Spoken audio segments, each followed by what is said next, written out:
할렐루야. 오늘도 하나님의 그 신실하신 약속 믿고 의지하며 나아가는 우리 모든 청년들 가운데 하나님께서 새 힘과 용기와 능력을 허락해 주실 줄로 믿습니다. 오늘도 하나님 말씀 붙잡고 승리하는 하루가 되시길 바랍니다. 자, 오늘 하나님의 말씀은 출애굽기 2장 11절에서 25절 말씀입니다. 자, 애굽에서 그 궁에서 생활했던 모세, 이제 어느덧 장성하여서 지혜와 또 나름대로 어떤 경험들이 이제 쌓여져 가는 그런 어른의 삶이 이제 시작이 된 거죠. 자, 그런데 어느 날 모세는 큰 실수를 범하고 말았습니다. 히브리 동포였던 그 자신의 동포를 학대하던 애굽 사람을 죽이고 만 거죠. 그러고 나서 다음 날 또 히브리 동포들이 서로 싸우는 것을 보고 그것을 중재하기 위해서 나갔지만 그들이 오히려 모세를 보고 네가 오히려 재판관이 되려고 하느냐, 어제 너의 그 사람을 죽인 것처럼 나도 그렇게 하려고 하느냐라고 하는 그런 말에 당황하게 됩니다. 모세가 그 사람을 죽인 것이 탄로가 나서 바로가 이제 모세를 죽이려고 하는 그런 징역에 이르게 되었죠. 졸지에 모세는 도망자 신세가 되고 말았습니다. 애굽에서 자라고 애굽에서 지혜와 여러 가지 학식 경험과 그 모든 것을 다 갖춘 그런 귀족 왕족 출신으로 이렇게 성장했지만 결국에 모세는 그 모든 그 삶을 뒤로 한 채 광야로 도망가는 도망자 신세가 되고 말았습니다. 자신의 힘과 지혜와 능력, 의지를 믿고 살아왔던 모세, 이제 그 인생 앞에 새로운 반전이 기다리고 있게 된 거죠. 자, 이렇게 광야 생활이 시작이 됐습니다. 이 모든 그 과정들을 보면요, 모세의 뜻대로 된 것이 아니라 하나님의 뜻과 계획과 섭리 안에, 하나님의 손 안에 그 인생이 맡겨진 것을 보게 돼요. 우리가 때로 인생을 살다가 보면은 나의 실패, 나의 성공, 내가 그 어떤 일들이 앞으로 어떻게 펼쳐질지 우리가 모르고 또 그렇게 또 지내올 때가 있습니다. 그런데 가만히 돌이켜 보면은 누구의 섭리와 누구의 계획 안에 있다는 것을 우리가 고백하게 되는 겁니까? 하나님의 손 안에 있습니다. 하나님의 계획 안에 있었습니다. 라고 우리가 이렇게 신앙을 고백하게 되는 거죠. 모든 일이 하나님의 주도하심 아래 그 계획이 진행되고 있음을 우리가 보게 되는 거예요. 자, 오늘 모세는 광야로 도망갔습니다. 그곳에서 또 누구를 만나게 됩니까? 바로 모세의 장인이 되게 되는 미디안 그 제사장이라고 오늘 되어 있는데 이드로를 만나게 돼요. 오늘 그 모세 그 딸들이 여러 목자들에 의해 가지고 검경에 처해지게 되자 모세가 이들을 구해주게 됩니다. 그러고 나서 이드로가 모세를 사위로 삼게 되죠. 그의 딸 시보라를 주고 나중에 시보라를 통해서 얻은 그 아들 장자의 이름을 게르솜이라고 하라라고 이렇게 되는데 이 게르솜이 바로 내가 타국에서 나그네 되었습니다 라고 오늘 이야기를 하고 있죠. 바로 오늘 이 모세의 삶의 그 중반기 지금 그 정체성을 나타내 주고 있어요. 처음에 하나님의 백성 히브리 사람으로 태어났지만 하나님의 은혜와 계획 가운데 애굽에서 자라게 되고 또 도망자 신세로 미디안 광야에서 이제 광야 생활을 하게 되죠. 하나님의 훈련과 연단, 바로 타국에서 나그네 되었던 그 자신의 삶을 지금 회고하면서 게르솜이라고 이름을 붙인 거죠. 자, 이렇게 광야에서 잊혀져 가는 존재, 하나님 앞에서 연단받는 존재, 또 쓸쓸하게 고독하면서 그저 그냥 광야에서 양치는 목자의 인생을 살 수밖에 없는 그런 인생이었는데 오늘 본문에 보니까 이제 반전이 등장하게 되는 거예요. 자, 오늘 굉장히 가장 중요한 말씀이라고 할 수가 있습니다.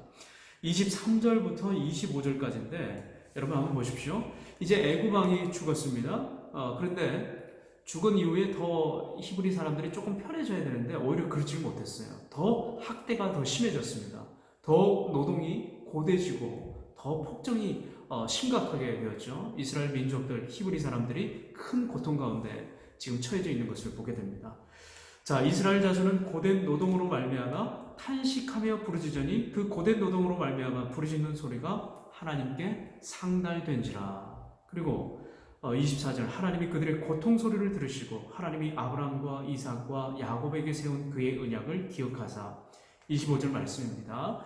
하나님이 이스라엘 자손을 돌보셨고 하나님이 그들을 기억하셨더라. 아멘. 자, 오늘 굉장히 그 중요한 단어가 나와요. 이 네 가지의 동사가 나옵니다. 뭡니까?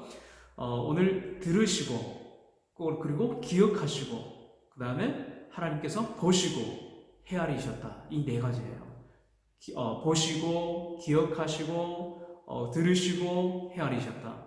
하나님은 지금 이스라엘 민족들이 당하는 모든 고난과 그 고통의 신음소리를 하나님께서 들으셨다고 하는 겁니다. 그리고 하나님께서 아브라함과 이삭과 야곱과 함께 세웠던 그 언약을 그의 언약을 기억하시고 라고 이렇게 되어 있어요. 그리고 하나님께서는 그들의 모든 당하는 그 고난의 현장 가운데 하나님께서 보셨다. 그리고 하나님께서 그들을 구원하시기로 하나님께서 계획하셨다.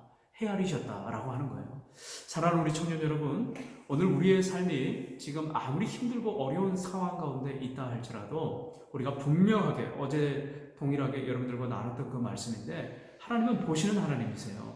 하나님은 기억하시는 하나님이십니다.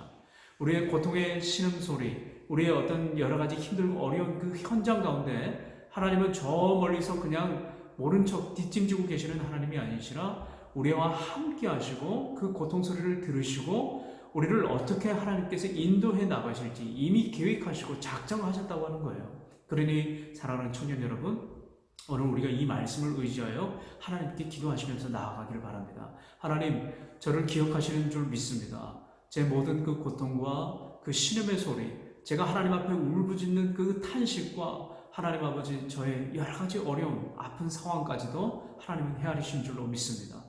오늘 우리 청년들이 당한 여러 가지 현실적인 어려움들을 여러분 한번 보십시오. 어느 것 하나 쉬운 것이 없습니다. 그럼에도 불구하고 우리가 하나님의 그 약속의 말씀을 붙들고 의지하며 나아가게 될 때 이 모든 일들이 이 영원히 지속된다고 하는 게 아니에요. 이제 서막이 펼쳐질 겁니다. 우리 인생의 그 구원의 여정이 시작이 되는 거예요. 이미 예수 그리스도를 통해서 우리를 죄에서 구원해 주시고 우리에게 생명을 허락해 주신 영원하신 그 언약을 이루시는 아버지 하나님, 오늘 우리가 처한 여러 가지 삶의 그 구석구석, 그 일이 크든지 작든지 하나님은 우리의 그 고통의 신음소리, 하나님께 울부짖고 하나님 앞에 간구하는 그 모든 소리에 하나님께서 반드시 약속해 주신다고 하는 거예요. 그러니 사랑하는 청년 여러분, 오늘도 우리의 자리에서 하나님의 그 약속을 의지해서 일어나시길 바랍니다. 기도하시길 바랍니다. 하나님의 말씀을 붙드시고 하나님, 저의 모든 상황과 형편을 다 아시는 하나님, 헤아리시는 하나님, 오늘 제 인생의 그 갈림길, 여러 가지 장벽들 다 헤쳐나갈 수 있도록 용기와 힘을 허락하여 주시옵소서. 사랑하는 청년 여러분, 오늘 우리 인생이 하나님을 의지하며 나아가게 될 때 하나님께서 정말 기뻐하시는 그 인생의 여정으로 우리를 초대해 주실 줄로 믿습니다. 그 약속 의지하며 나아가는 우리 모든 청년들의 삶이 되시기를 주님의 이름으로 간절히 축원합니다.